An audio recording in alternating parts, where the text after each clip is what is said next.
22 करोड़ के मुल्क को धमकी देना शर्मनाक है। भुट्टो का जुडिशल कत्ल हुआ तब से ये तासुर था पाकिस्तान के फैसले अमेरिका करेगा। इमरान खान का निजी टीवी को इंटरव्यू, कहा आप टिश्यू पेपर की तरह इस्तेमाल होंगे तो दुनिया करती रहेगी। जरदारी और नवाज को खुददारी की फिक्र न थी, ये उनके सामने लेटते चले गए। ये जब से आए हैं इनका मकसद ही पैसे बनाना था।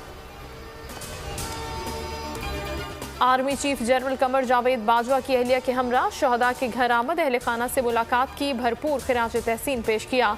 कहा शहदा ने जानों का नजराना पेश करके मादरे वतन का दिफा यकीनी बनाया। पाक फौज और कौम के लिए हमारे शहदा काबिल तकलीद हैं। आर्मी ने ईद फौजी जवानों के साथ मनाई। नमाज ईद में मुल्क की सलामती, अमन और इस्तेहकाम के लिए खुसूसी दुआएं मांगी गईं।